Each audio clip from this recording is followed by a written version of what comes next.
अमृता जी नमस्कार। नमस्कार मोदी जी।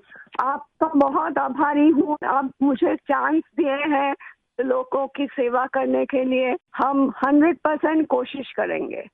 आपका चुनाव अभियान कैसा चल रहा है? अभी तो हम निकले हैं तो एक बीजेपी को उनका पिता का देहांत हो गया। हम इधर ही आए हुए हैं तो अभी वापस जाके हम प्रचार में ही निकलेंगे। अमृता जी, आप महाराजा कृष्णराय चंद जी की विरासत को आगे ले जा रही है। एक बात आपको हम शेयर करना चाहेंगे। हम क्या कह सकते हैं? जी जी जरूर, मुझे अच्छा लगेगा। ये जो महाराजा कृष्णचंद्र का हम फैमिली है तो उसका भी ये लोग विरोध कर रहे हैं। क्या बोल रहे हैं कि वो ब्रिटिश के साथ साथ दिया था, फिर वो मैंने हम लोगों को गद्दार समझते हैं। क्यों किया वो नहीं बोल रहा है। इतना जमीन दान किया, इतना सब लोगों के लिए किया, भलाई के लिए किया, वो सब नहीं बोल रहे हैं। लेकिन क्या बोल रहे हैं, तो हम बोला कि क्यों किया ऐसा महाराजा कृष्णचंद्र। अगर नहीं करते तो हमारा सनातन धर्म तो पूरा खत्म हो जाता है कि नहीं।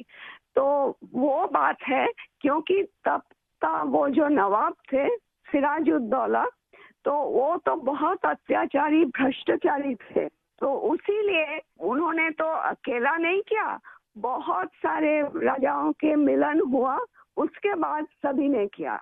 जगत सेठ भी थे और राजाओं थे। तो उसी सभी के मेहनत से ये काम सफल हुआ। तो अगर नहीं होता आज हम हिंदू नहीं रह पाते। हमारा भाषा दूसरा होता, हमारा वेशभूषा एकदम अलग होता और सभी अलग हो जाते। हम तो दूसरों के अधीन रहते ना, यही बात है। अमृता जी, बचपन में हमारे यहाँ हम लोगों को जो पढ़ाया जाता था उसमें कृष्णचंद्र राय की समाज सुधार का काम, बंगाल के विकास का काम, बंगाल के विकास के मॉडल, ये सब सुनने को मिलता था बचपन में। अब देखिए, ये वोट बैंक की राजनीति करने वाले लोग हैं तो बहुत ही अनाप शनाप आरोप लगाएंगे और 300 साल पहले की घटना निकालेंगे, 200 साल पहले की घटना निकालेंगे और बदनाम करने का प्रयास करेंगे। वे एकदम खुद सही बात अपने है। जो वर्तमान पाप है हाँ उसको छिपाने के लिए वो हाँ ऐसी चीजें ढूंढते रहते हैं। लेकिन जब भगवान राम की बात आती है तो वो कहते हैं कि सबूत कहाँ है, इतनी हाँ पुरानी हाँ बात क्यों सही बात, निकालते हो। सही बात। लेकिन जब कृष्णचंद्र राय की बात आती है तो वो तुरंत निकालते हैं। तो इस प्रकार हाँ से उनके दोगलापन होता है और आपको हाँ। इसका बिल्कुल मन में प्रेशर नहीं लेना चाहिए। नहीं आपने नहीं, हम तो लेते भी बंगाल नहीं है। का उज्जवल भविष्य और आपका हाँ स्वयं का जीवन भी लोगों के लिए रहा है। हाँ जी। और आपके सामने बंगाल की विरासत को बचाने की भी चुनौती है। और एकदम आप इसे सही बात। कैसे देख रही हैं आप? हम पॉजिटिवली देख रहे हैं। हमारा लड़ाई जो है लोगों का सेवा के लिए है, करप्शन हटाने के लिए है और वंचित लोगों के उपकार में आने के लिए है। आपने देखा होगा, इन दिनों लड़ाई दो खेमों में बट गई है।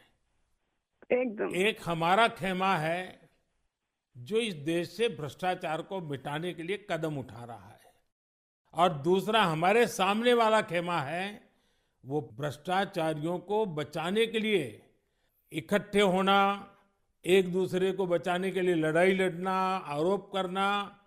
और जिन्होंने पहले खुद ने आरोप किए थे वो भी उनको बचाने में लग गए हैं। यानी उनके लिए देश उनकी प्राथमिकता नहीं है, सत्ता ही उनकी प्राथमिकता है। और इसलिए चुनाव में हमने भ्रष्टाचार मुक्त भारत बनाने के लिए लड़ना ही लड़ना है, क्योंकि हमारे देश के युवाओं का भविष्य उज्जवल बने। इसलिए भ्रष्टाचार से मुक्त देश होना ही चाहिए। आपको देखकर ही हम आए हैं। जी अमृता जी, मैं बहुत आपका आभारी हूँ, क्योंकि हमारी टोली को आपने जब ये बताया तो मुझे जरूर लगा कि मुझे एक बार आपसे बात करनी चाहिए। अमृता जी, बंगाल के अन्य इलाकों की तरह हाँ जी। कृष्णा नगर में भी बीजेपी को बहुत उम्मीद के नजर से देखा जाता है। अब आप वहां लोगों से मिल रही हैं, आपको भी लोगों का उत्साह उमंग फील होता होगा। बहुत जनों ने बोला उन लोगों का डीए अटक गया। बहुत जनों ने बोला स्कूल में भर्ती कराने के लिए लाखों का पैसा चाहिए। बहुत जनों ने बोला हमको कि हमको बोला था कि घर देंगे, नहीं दिया। तो क्या बोले इसको। अमृता जी, मैं आपको एक बात बताता हूँ। हाँ जी। मैं एक लीगल एडवाइस ले रहा हूँ। हाँ प्लीज बोलिए। हमने बंगाल में ये ईडी वालों ने करीब 3,000 करोड़ रुपया इनका अटैच किया हुआ है। अब ये पैसा गरीब आदमी का पैसा है। किसी ने शिक्षक होने के लिए पैसा दिया, किसी ने क्लार्क होने के लिए पैसा दिया। वो सभी लोग जानते हैं। वो एकदम फेडअप हो गया, एकदम हाल छोड़ दिया। हम जो देख रहे हैं टीएमसी के ऊपर बहुत लोग नाराज है क्योंकि ये सब बहुत अत्याचार हो रहा है। तो मैं जो लीगल एडवाइस ले रहा हूँ, तो मेरी इच्छा ये है, अगर मुझे लीगल एडवाइस मिलेगी तो नई सरकार बनते ही जो भी कानूनी प्रावधान करना पड़ेगा, कुछ नियम बनाने पड़ेंगे, तो मैं ये जो 3,000 करोड़ रुपया है, जो जो गरीब लोगों का पैसा है, और जिसने इस प्रकार का पैसा रिश्वत में दिया है, उन सबको मैं वापस पैसा करना चाहता हूं।